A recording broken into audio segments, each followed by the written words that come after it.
Welcome to my channel. This is Elizabeth with Wandering Soul Enterprises. Here today to bring you a reading about the Wounded Child Archetype. So this is one of the cards from the Carolyn Mays Archetype deck. If this is your first time watching one of my Archetypes and Elements readings, I strongly recommend that you go back and watch the introduction where I explain the premise behind these readings and what the spread means. But I'm just gonna go ahead and jump right into it. If you're back, welcome back. Thanks for being here. And if you haven't subscribed to my channel yet, please click the subscribe button. And if this reading does resonate with you, please give it a thumbs up. I'd really appreciate it. And comment below and let me know what you think. Okay, so the wounded child.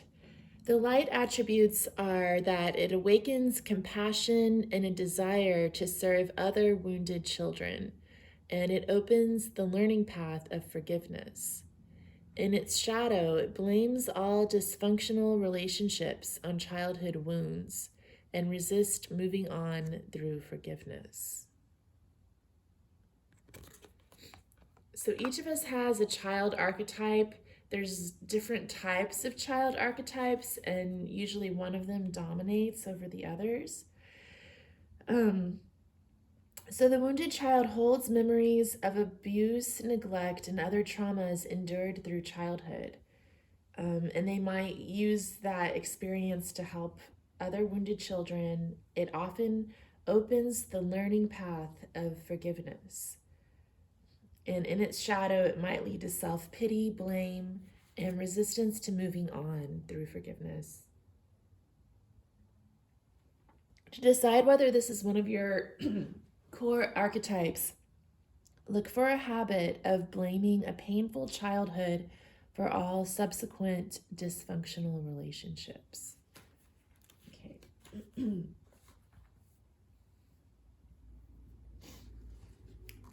All right, so I'm going to start with the Earth stack. So we have the Ivy Elf from the Colin Hall Working with the Four Elements deck, card number 10.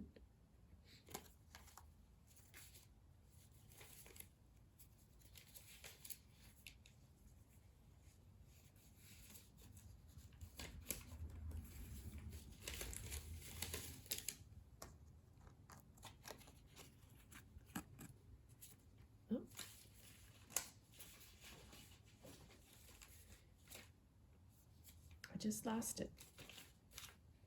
Here we go. All right. The Ivy Elf is very powerful and secretive and should not be underestimated, always working, covering everything in its path, even beautiful sculptures of art in the garden. Our spiritual gifts are the same, hidden away deep inside us. Working with Ivy Elf can help us remove the ivy from the door to reveal our gifts, and also teach us about the astral plane, the kingdom of the fairy world, for all to enter. Knock on the door and you may enter. Listen to the voice within. What gift would you like to develop? Set your mind to it, and the spirit world will help you develop your gifts. Affirmation: my determination will open the door.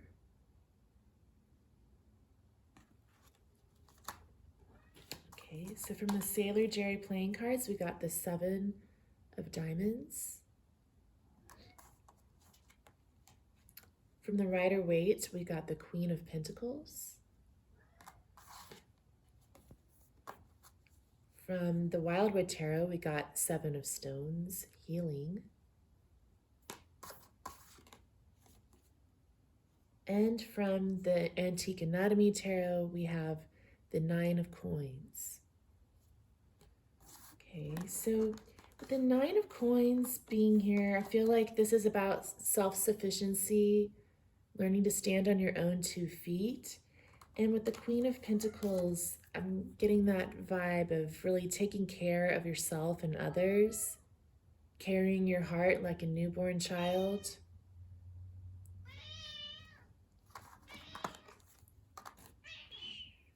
And then we also got the Seven of Pentacles twice. So I typically look at this card as referring to like a value evaluation, I guess. So in some cases, when I first saw the Sailor Jerry card come up, I thought, well, that could have something to do with like self-worth issues that we struggle with through our wounded child. But then the Wildwood Seven of Stones came up too, which is about healing. And Carolyn Mace writes about how the wounded child heals their own wound and then also helps others to heal their wounds. And then the Ivy Elf kind of reminds me a little bit of this green woman on the card. And it was also talking about, well, the Ivy Elf was talking about cutting away the ivy that hides our soul. So that made me think about like needing to remove maybe layers of scar tissue that we use to cover up our wounds. You know, that resistance to forgiveness. Okay. So from the element of air, we have Sleeping Beauty.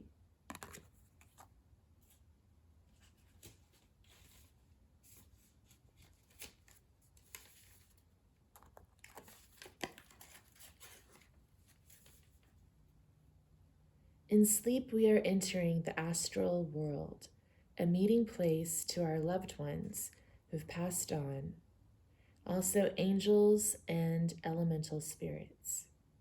Many people have experienced astral projection during our sleep state. The astral is the first world we enter into when we have an out-of-body experience. Suggestion, there are books on techniques of astral projection. Write down your dreams. Affirmation, it takes but a few steps to enter a new world. Okay, so that could be an idea for some people. And I think that the Ivy Elf also talked a little bit about the astral world. What did it say?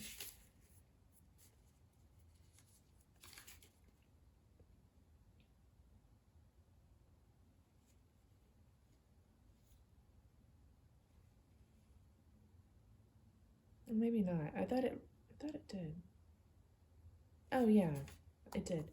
It said, working with Ivy Elf can help us remove the ivy from the door to reveal our gifts and also teach us about the astral plane, the kingdom of the fairy world, for all to enter. Knock on the door and you may enter. Oh, so maybe there's some work to be done on the astral plane. Okay. We also have the Nine of Spades, the Five of Swords, the King of Arrows, the Kingfisher, and the Eight of Blades. Yeah, so the Kingfisher, I think, is sort of the advice card here in cutting through illusions to see the truth of the situation, refusing to be a victim. The Eight of Blades always makes me think of as the victim card, being stuck, feeling wounded, blaming others for your problems. And then the Five of Swords is about that conflict, that anger, the resistance to forgiveness. And the Nine of Spades as well is about ruminating and hanging on to those negative thoughts. So with the King of Swords here, it's about gaining control over your own thoughts, kind of reprogramming your brain, and maybe using some sort of astral projection techniques can help you to expand your consciousness and kind of break out of that cycle of thinking. Okay, so in the element of fire, we have Rose Petal Angel, card number 12.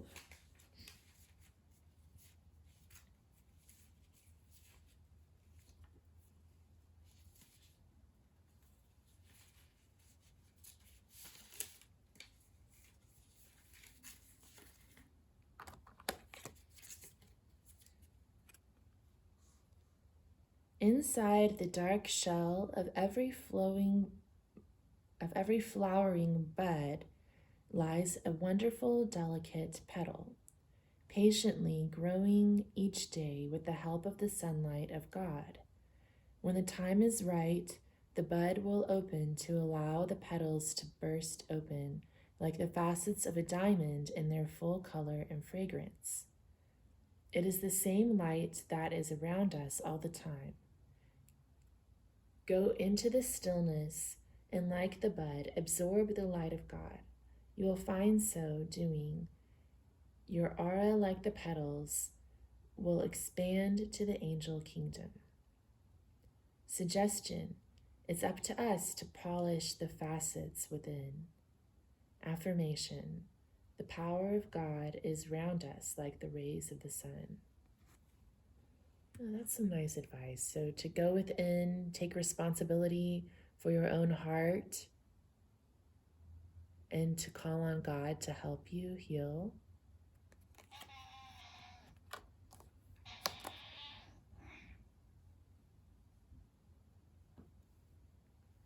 Okay, we also have the Queen of Clubs. Get down, stop. The Nine of Wands, the Six of Bows, Abundance, and the Knight of Rods.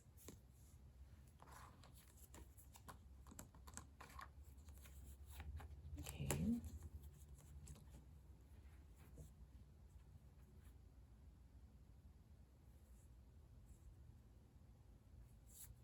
So I'm seeing like the Six of Bows, Abundance, as the goal they're reaching towards, and the Nine of Wands is sort of like maybe some possible barriers getting in the way of meeting that goal. It can also mean a need for healthy boundaries, and you can see the man on this card has been wounded, so he is the wounded child. But, you know, he seems like he's still anxious about his wounds. So I think that anxiety about the wounds is maybe holding him back from being able to get to this Six of Bows. And then we have the Queen of Bows, which is about using your own personal power to draw things towards you, to go within, the power within. And then the Knight of Rods is action, call to action, to take action on your own behalf.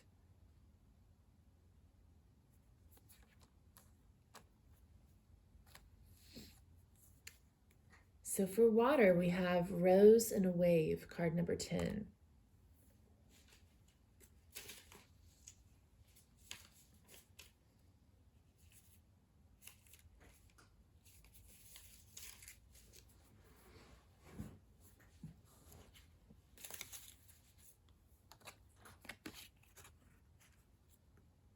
For thousands of years, there has been the ceremony of placing flowers in the water as a gesture to please the water spirits.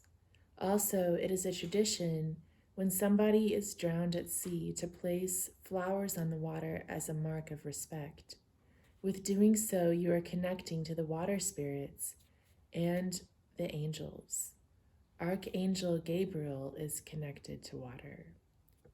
See, I always thought it was Archangel Raphael who was connected to water. But different people have different stories. Suggestion: have a ceremony by the side of water, lighting a candle, place flowers on the water. Affirmation: I will become as still as a lily pond.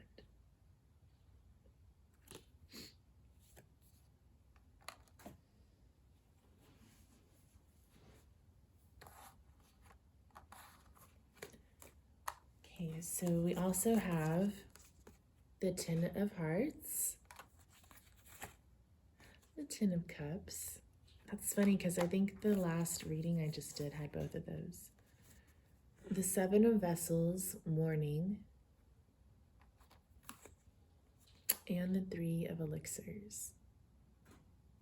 Wow, that's interesting. So, yeah, the Three of Elixirs is about coming together with others, finding joy, bliss, and love. The Ten of Cups or the Ten of Hearts is about family, joy, happiness, all the good things in life. And the Seven of Vessels is usually about different options that we have, and it can sometimes be about illusion. But in this deck, it's called Mourning. And I think I'm going to read what it says because it has some helpful advice that I think might apply.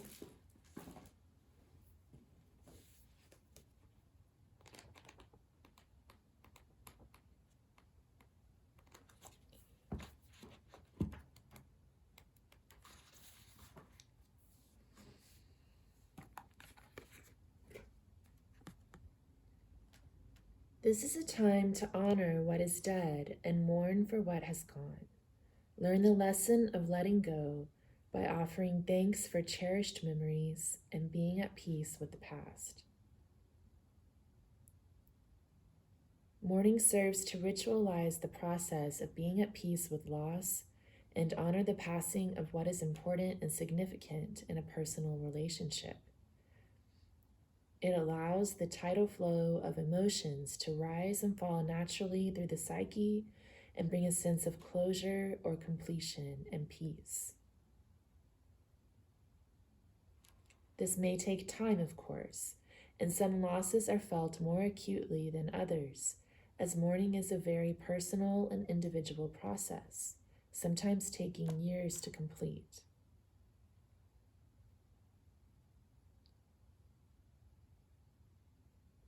Whatever the loss, let it go with love and honor its passing with fond memories. Hold the golden, beautiful moments of life close, and let their passing not go without a note of reverence for a life fully lived. So it's about honoring the fullness of your life, the joy and the pain, and letting go of what's past.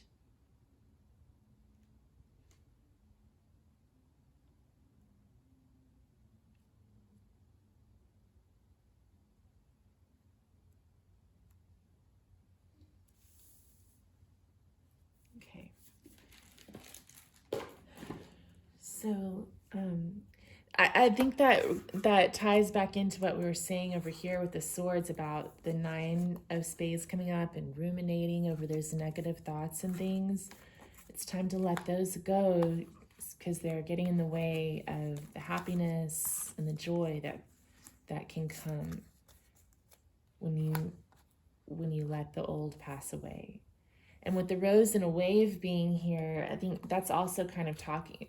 They mentioned putting roses on the water for the dead, and letting the water be still and reflect. And so I think it's just calling for meditation, reflection, and while we'll never forget our memories, learn from them, let go, and move on. Appreciate the lesson and move on.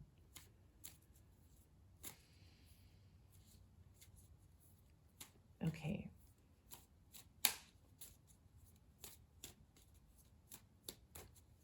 So now I'm going to draw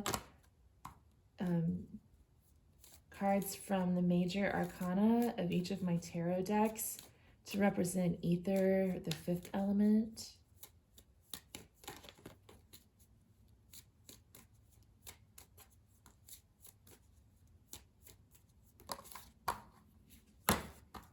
Okay, so we have temperance, well, balance from the Wildwood Tarot. It's similar to the temperance card.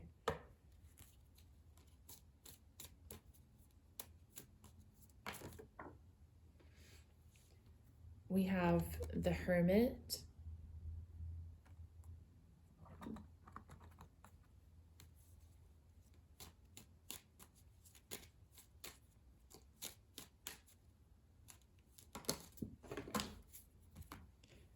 And we have the Lovers.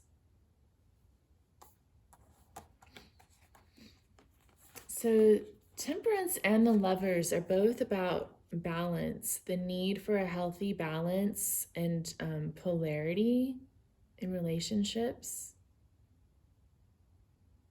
So opposites attract, that kind of magnetism.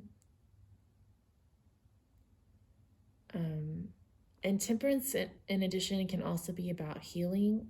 And the Lovers is about making choices, choosing to act from hopefully love and not fear. And then the Hermit is about going within to find your own inner wisdom, seeking the flame of truth. Okay.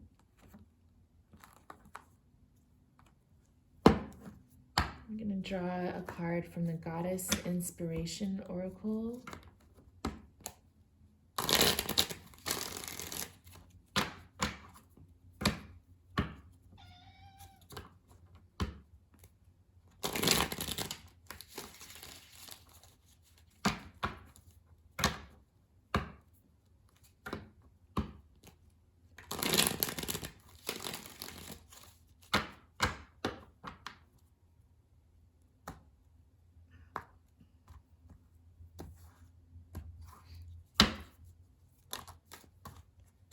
Spell out right away. Gaia, Mother Earth. You can create your life. Envision what you desire it to be. Okay, and we were talking over here in the fire stack about how we're wanting to attract this abundance, how some of those negative thoughts and worries can get in the way of getting to that. We had the Queen of Wands attracting what it is that you want into your life.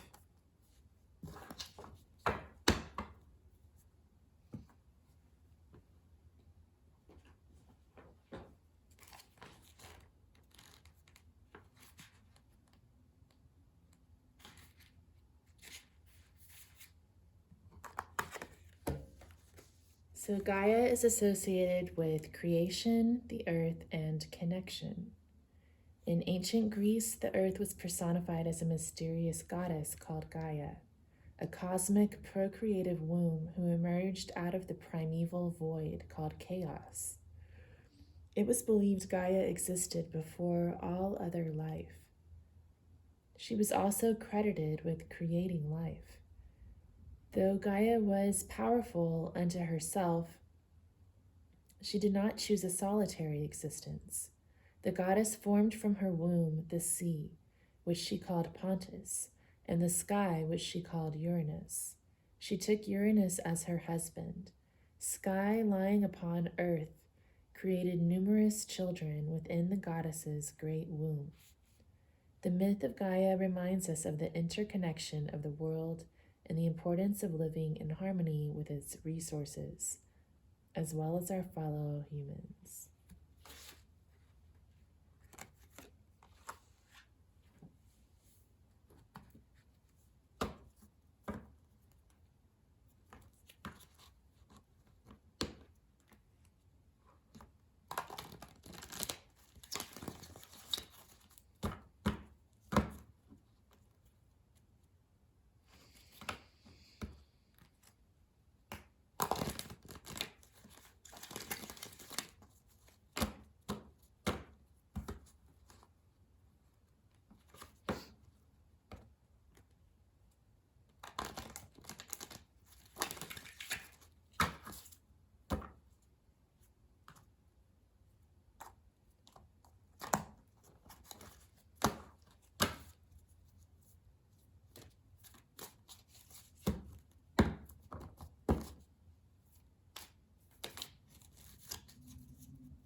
So from the Gods and Titans deck, we got Apuk, fear.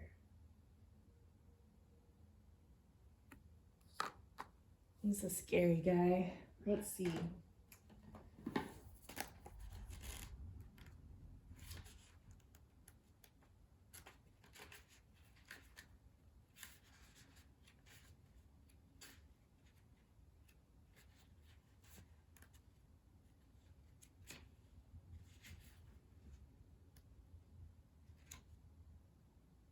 Oh, hold on.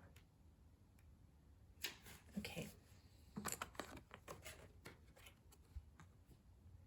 Examine your fears. What is there to be afraid of? You are being asked to confront what frightens you. Wow, that's really powerful for the wounded child who's been through trauma, abuse, neglect.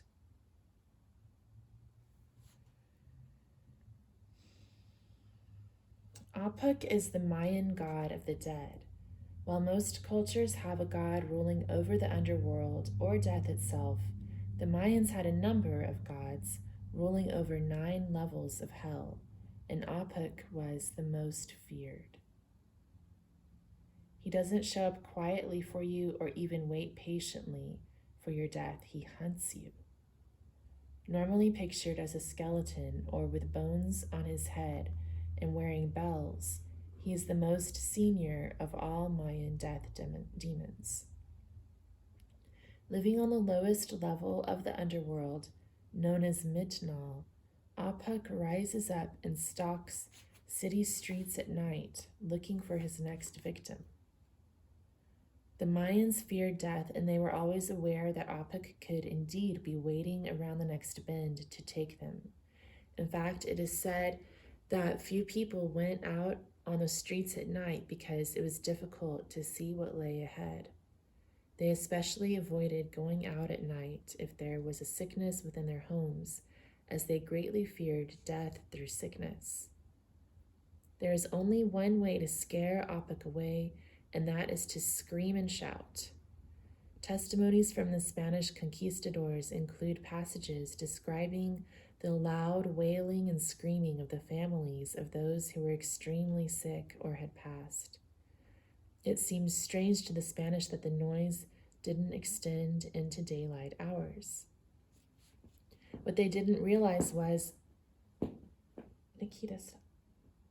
that loud protestations were unnecessary to scare away the terrifying Apuk when the sun was up.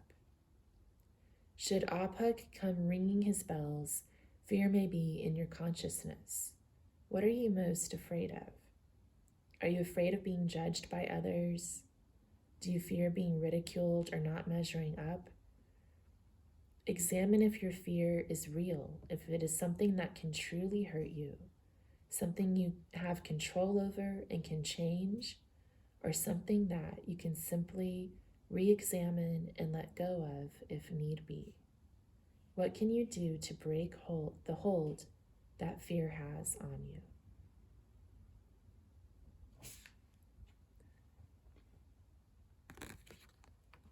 All right. Thank you so much for joining me. If this resonated, please let me know in the comments below. Give me a thumbs up. Subscribe to my channel for future readings. And thanks for stopping by.